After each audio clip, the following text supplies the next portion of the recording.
Hello and welcome. This is the ILC Business Podcast, Episode 3, Forecasting, recorded on January 18th, 2020 in New York City. And today we have live in person Joshua Klar, the co-host for the show. Hello. Josh, how's it going? It's going all right. Thanks for braving our snowstorm, our pretty much first of the season, to come out here. Yeah, you're welcome. It was a little bit touch and go in Dallas. I think it was like a 2-hour delay leaving Dallas, and we were texting and we were deciding whether, look, if it gets too late, at that point, it just makes sense for me to go to my hotel and us to pick this up later. But actually, you're going on vacation in a few hours. Yes, going to Bahamas. Yep. Enjoy that. You're leaving the slush of New York for the sands of the Bahamas. Yeah, but the kids they think that the plane's going to be delayed. We're going to have to spend the week here because we're telling them, well, we'll see what happens. Just that'll just make the vacation that much sweeter. Yes. Once they oh my gosh, we weren't sure we were gonna come, and now we're here. So anyway, let's get into the show. Okay. Josh, what's the topic for today? We're going to talk about budgeting and forecasting. I actually have a brother who does manufacturing in China, and I've been helping him get Fishbowl set up. And he's come from a point where he was just doing little stuff here and there to Bed Bath & Beyond, and they didn't really have to worry about forecasting. And now suddenly things have taken off. They're doing skincare. It's going really well, and they're just getting these orders. We need this, and they're looking to. They realize every time they can't fill an order, they're actually losing money because the retailer needs that stuff. They're just going to go to a competitor for the difference, and also hurts their credibility as a supplier. So he's trying to figure out exactly what he can order, but he also has a 90-day lead time, or takes a few months to get that stuff from China, Korea. He has them working with both now, so that's kind of it. So we were working with past week on getting him numbers and figuring out. Yeah, a lot of we were kind of planning out some show notes, a little bit of housekeeping. I think in the last episode we were planning on speaking to one of my customers actually over the holidays, because when we recorded the last show, we was back in December, right before the holidays, and we were riding on cloud 9 at that point. But as show production goes, people's schedules don't line up, and we're kind of scrambling to make a show happen tonight because you're leaving soon. So we decided to kind of take the previous conversations that you and I have had privately between you and I and your brother and kind of turn that into a show, because we weren't planning on making a show, but it turned into this could actually be a good topic to cover while we get some other people lined up for the show. So when I was talking to you about your brother, I think it dawned on me that your brother didn't have the planning systems to go with it, and not a lot of experience with it, right? They're just entrepreneurial. He went to school, but more for finance. He's kind of in the dark, but he does know his company well. He knows the struggles he's dealing with, and he knows them intimately. He just doesn't know of the structure of forecasting and what he's supposed to do to figure that out. So that's a new concept for him. Right. And I think to kind of not talking about just about your brother, but to kind of make it into a topic that anybody else would listen to, I'm gonna kind of go into that conversation as if I was talking to the audience at large. And and I think, when we're thinking about forecasting and inventory budgeting and things like that, there's a couple questions that we kind of have to consider. Why do we do it at all? Right? Why don't we just react? And that's a fair point. Some companies are they just do fine on reactive inventory planning, and we'll get into that in a minute. What kind of factors do we need to consider? Right? Timing, lot size, et cetera, expiration dates, spoilage. And, what is the end goal that the company wants to get out of the forecasting and budgeting and planning solutions. And lastly, some companies, because they're seasonal or because they have the nature of their business or the nature of their factory, don't need to do it that often, right? So kind of going to those questions kind of allows companies that have maybe, hopefully, you guys, the audience, will be able to question themselves. It's okay, let me really think about it this way. Because a lot of times, when I'm talking to new customers, I'm going at it from a pure sense of ignorance, right? I don't know their business. I don't know the skincare business, but I know it's consumer products, right? I don't know the exact retailers that you're working with, but I know they're probably similar to some the other ones my other customers work with. And there's always nuance there, but the kind of services that your brother's looking for and things like that, that turned into a conversation initially as to what can Fishbowl do, right now. And then we went into a couple solutions, and we did offer a different kind of solution to your brother, but we'll kind of get there in a minute. So let's talk a little bit about how it's normally done, right? And because I think you probably see a lot of this even in the accounting field. Remember, Josh is a QuickBooks Pro advisor. So some of these levels that I kind of wrote up as notes probably jives with him quite a bit. I would say like a level 0 inventory forecasting is really done by that person, like all done in your head. There are some companies I've come across, and I'm sure you come across, where they kind of like intimately know their business on their own. They don't even need a spreadsheet. Yeah. They know whether they just walk down the shelves. They've been doing this for years. They get a sense of what they need. Exactly, and it's totally fine. And usually, what ends up happening is the dad or the mom wants to retire, right? And they need to hand it down to a family member or somebody else. And now you can't rely on that expert, 20 or 30 years of experience telling you what to do. And then level 1 is purely Excel, right? And you've seen this, I'm sure, a lot even in your financial forecasting, where, and I've done this too. Like I'm just as guilty as a lot of different people in what I was doing for my 2020 forecasting for my P&L. I just took the year to date or the last year P&L and this year, and just kind of gave myself comparative periods and said, okay, well, if revenue is this and I want to grow it, ergo, just multiply it out. And I think that's fine for most inventory businesses, honestly. I'm sure you've seen a lot of that when dealing with that because Excel is so approachable, right? And then what I would say like level 2, and this is where I think your brother was kind of getting at, was like the one-way reports that ERP and inventory systems provide. Systems like Fishbowl, things like that. And specifically, we're talking about the reorder report, the forecast report.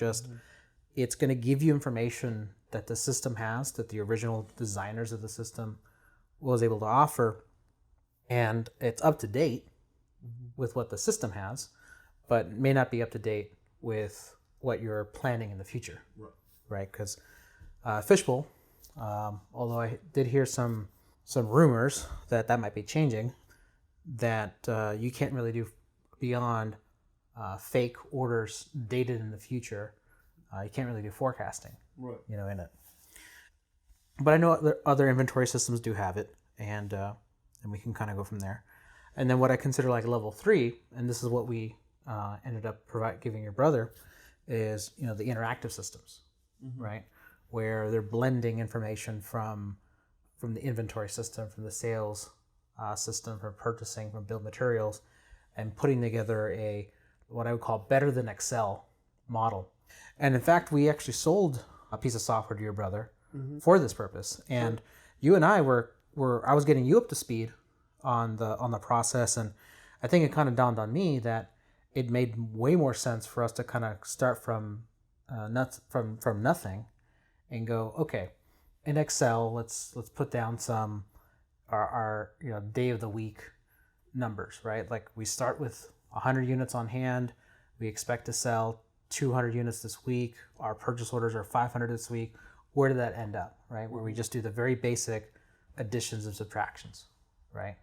And once you kind of got that, right, you were able to kind of better understand that in the end, and I've got even some examples to probably share.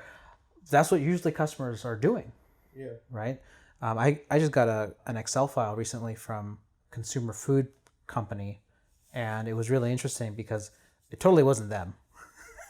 It had a different kind of like sugary fruit kind of thing Oh, so you mean they used a They, comparative? they're using somebody else's spreadsheet that they probably smuggled out of another company.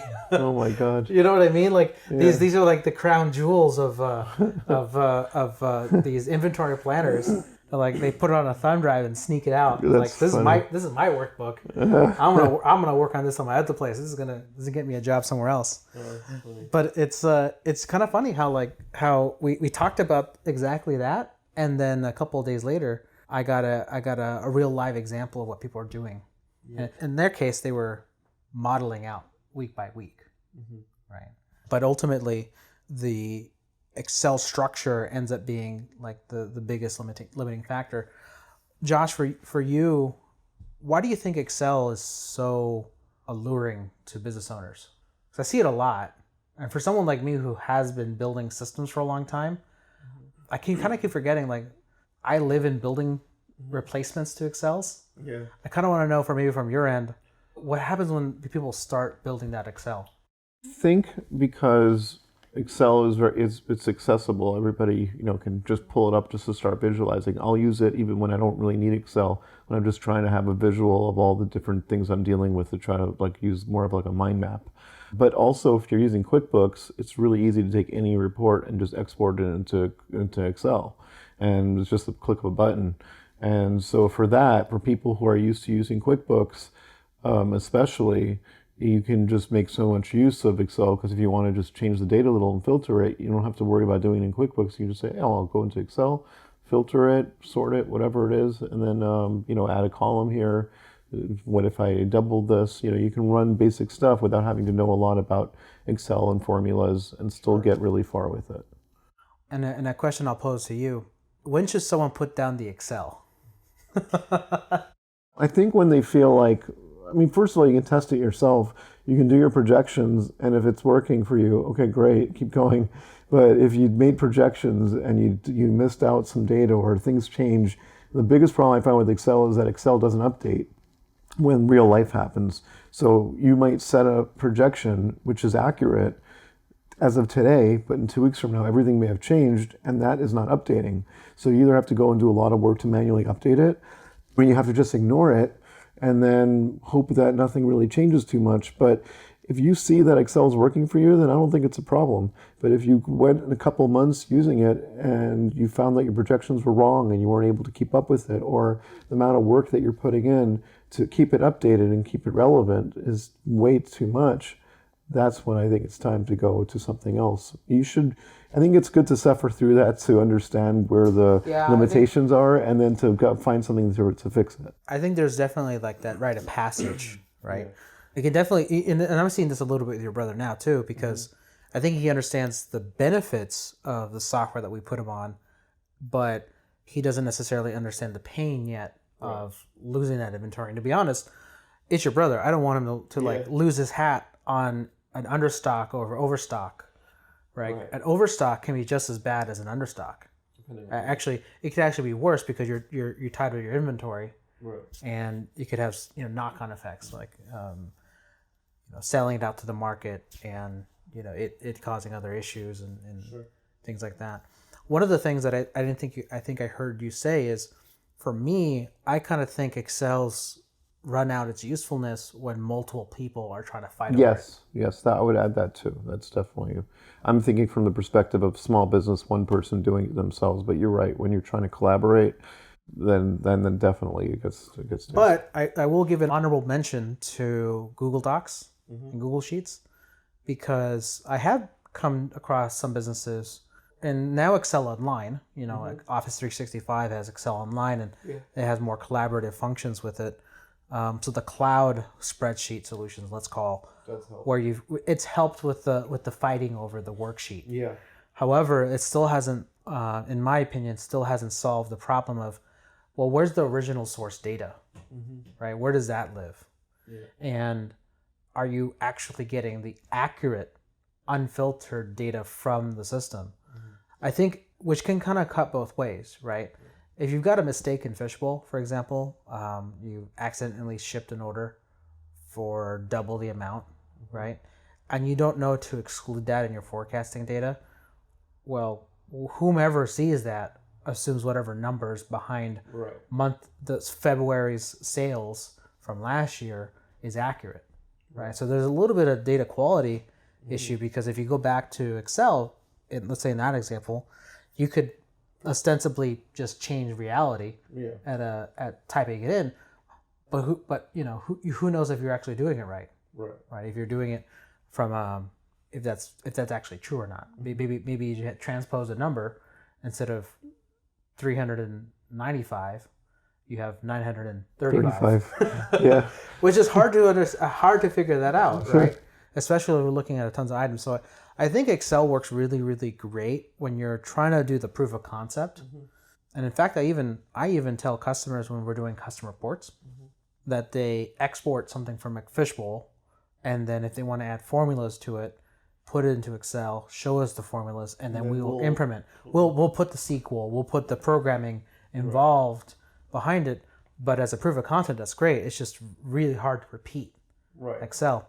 One of the other things too that I've seen, probably more on my end, I don't know if you've seen it as much, is people using macros. I've seen a lot of people go crazy on macros because, when you've got a hammer, everything looks like a nail, and I've actually helped, what was this, like almost 5 years ago, helped a company take their Excel file that did a lot of inventory planning and magic, and they paid me the $10K to basically convert that into a program, because they could only use that Excel workbook and run the macro, and it'd take 10 minutes per single item. Wow. Right?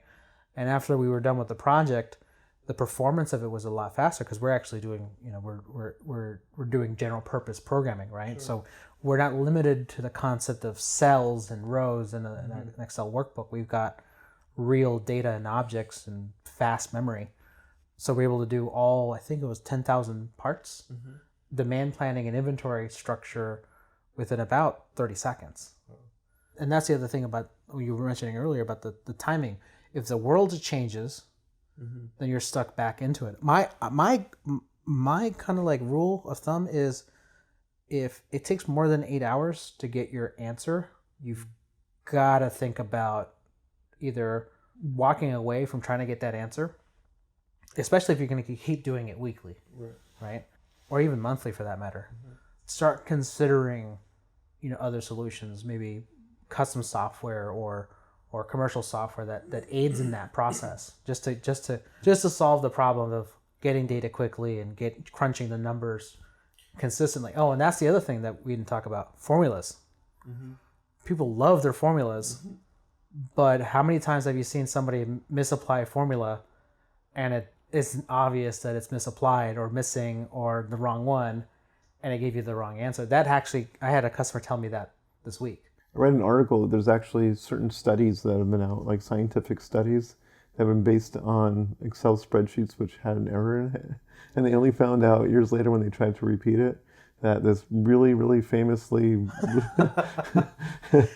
Oh, so we're talking actual hard science. Hard science, that they realized all the estimates they put out and everything that was based on their facts was based on, they missed a column or missed some cells in the Excel data, and they only found out when somebody actually tried to repeat it and went, that's wrong. But this was, I forget exactly which study this was, but it was something very popular that was affecting a lot of people. And I believe it. It was debunked because of an Excel error.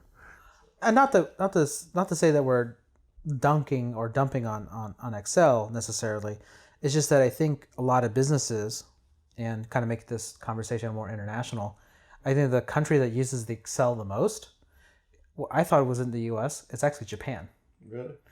Japan has a culture around paper. Like they have a stationary thing. It's a big thing. Everything has to be done on paper. Forms had to then be transcribed into Excel, and then Excel workbooks get transcribed into database systems, and then it gets crunched. So it's just like Excel has turned into the electronic paper for a country, especially like a country like Japan. There's a lot of comments in the consulting world about you'll never be able to get Japan off of Excel. Very technologically advanced country, but everything's run by Excel. Right. But anyway, let's talk a little bit about what your your brother, sorry. Yeah. That's unfortunate. He is a client. He is a client. Yeah, He's just as important as everybody else. Sure. So let's talk a little bit about what we recommended him. Because in the end, the way I looked at it is, I built these solutions and platforms before, and I know what their limitations are, right? Yeah. If I built a custom piece of software for your brother, it'd take a long time, right?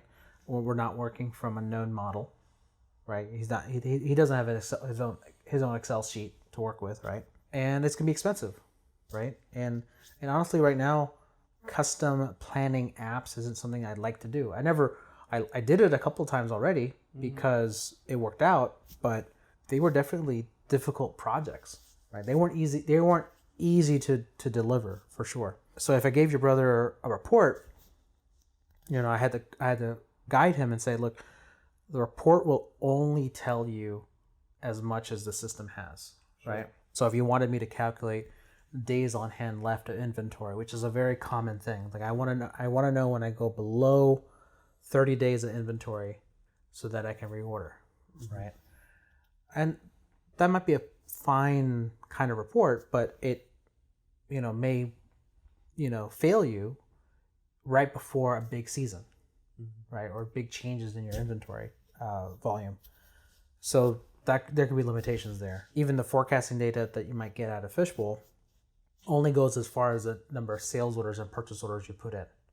There's nothing else after that to tell you what happens after this, right? So we've been working with a company called GMDH. They make a software called Streamline. I actually was fell into this, just kind of like I fell into Fishbowl 10 years ago. About 5 years ago, in 2015, I had a customer who was using another piece of software called Forecast X. And I checked it out and I gave them some support on it. And I was like, you know what? That's really interesting that they're looking at forecasting software on Fishbowl, right? They're still a Fishbowl customer now, but they're no longer using Forecast X. In the end, it kind of gave me that idea. It's like, okay, well, the next customer I look at that kind of needs inventory planning, let me check out the market and see what we've got. And I had another customer, school uniforms, and they were always worried about what they call the catching the falling knife, right? Because they have a seasonal supply. Sure. And they gotta make sure they buy enough inventory for the seasonality, but not have too much so that they're sitting on inventory until next year, right? So that's when I came across GMDH, and I like GMDH because you can connect to the database with it and feed it the information you wanted to give it, like the sales, the purchasing, the bill of materials, your inventory data, and your item attributes, right? So we just did a proof of concept with that customer, and then they didn't need it, honestly, but I think we bought like a single month just to try it out. And then next time I found the next customer, I kept working the idea out, and in the end they reached out to me and say, hey, I saw that you guys made a YouTube video on this, which I did, and we got to talking. I actually met one of the founders in San Francisco last year, and that was really cool. We got some ideas going and getting a little excited, because in my mind, I don't want to just solve the problem one at a time. Like, I want to solve the problem with multiple companies quickly, because I feel like a lot of companies, inventory businesses, like they're not looking at your turnover all but once a year, right? At the end of the year, when somebody needs to ask, what's your turnover rate? They find the formula online and calculate it themselves and say, hey, our turnover is 2x. Meaning they turn over their inventory twice a year. Or maybe they say, okay, our inventory is about 12x, which would mean every month they kind of burn through their inventory. I actually have a customer whose inventory turnover is about 50x. Wow. So they turn over their inventory weekly. It's crazy. But what I found with GMDH, and what was really exciting with it, was the fact that it did the forecasting and planning really, really well. And it was designed to work with a multitude of systems. So it has connections to Dynamics, some of the other competitors to Fishbowl. And I thought, okay, well, this has been around a while. Why not offer it to the market? So one of the things that we'll do is we'll have a YouTube video, a little like a product commercial here in the next couple of months. And I do recommend customers take a look at it. They've got a 14-day free trial. If you're, I believe, less than $2 million in revenue and less than 50 inventory items, you can use it for free, right? Base pricing for small business license is if you're less than 8 million in revenue, you need less than 5 users. It's a pretty fair number, about $4,000. And honestly, when looking at the competitors though, because I was thinking about it, you were actually asking me, what are other software out there? And I think you had mentioned NetStock, because that's a pretty big, cloud inventory product. I found out their pricing for something as small as what we're looking at, they're like 4 times the cost. And they take much longer to set up and implement. Right. And I thought about your brother. I thought of my other customers whom, they're less than 20 people. They may or may not have an IT company. Having them deal with a NetStock may not be anything they're ready to handle. Actually, I had a customer this week who told me that they were talking to NetStock, and then when they told them, I don't know if this is true or not, an 8-week setup time, like literally 2 months before we can start using the system to plan. Like, no, I've got a problem now, So they're also taking a look at Streamline. So yeah, I was just thinking. You said like if you're working for 8 hours on your forecasting, then it's time. You can just look at it and say, okay, well, what does it cost? What is your time worth? Or if you're paying somebody a salaried worker to go and do that 8 hours, how much are you paying them? How often do they have to do it? And then just do the math and the cost-benefit analysis. You can see if Streamline is going to be less for you, then it's not an expense, it's actually saving you. If it's more, then maybe you're not ready for it yet. But then you can look at it, well, is that person making any mistakes on that forecasting? Exactly. And maybe the Streamline will do a better job. So it's not just a matter of the cost, it's a matter of the value you're getting out of it. So it might actually be if you mess up on your forecasting and you lose $10,000 from an order, well, you would have paid for it, but the $4,000. Most companies I've noticed have a overstock, and let's be honest, most companies know their dead inventory, right? They just don't want to look at it. Yeah. But it is a very important thing to be able to say, look, this is tied up cash and inventory. And if you've got more than, let's say, 50K in tied up inventory, GMDH kind of pays for itself. Yeah. And not that you couldn't call us at the office and say, hey, help me run a report that identifies my dead inventory. Right. And we're happy to do it. But I think Streamline also helps you with that, but then also helps you with the fact that we'll help you prevent from getting there in the first place. Sure. Right? Because who knows how long that inventory's been held up. I think... Yeah.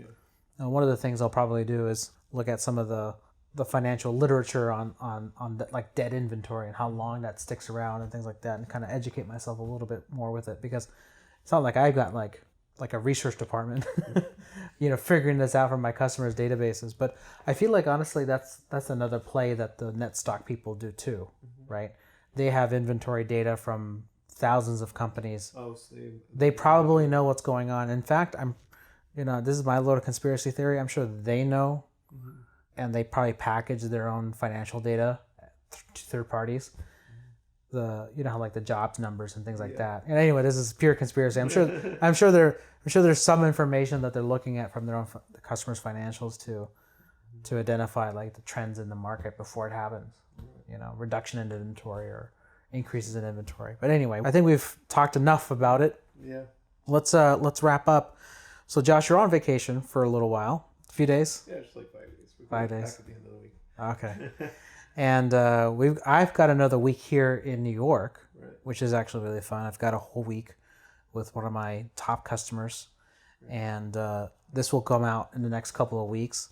What's going to come out so that people join in the future? I'm looking to get some of our customers, on the show, so it's just not the Josh and Israel show. Right. And depending on how this week comes up, we might even record another episode with one of the customers I'm thinking about. I won't hype him up too much, but I think you'll really enjoy how this guy's story of how he made it and how the changes that he was able to implement on Fishbowl. But I haven't recorded that interview yet, so I don't want to hype it up too much, because I might have to do a different episode before the 2 weeks. We can also take the opportunity to ask if any listeners have questions or have any topics they'd like to see covered. we'd be glad to take requests. And the email for that is podcast@ilx.io, podcast@ilx.io.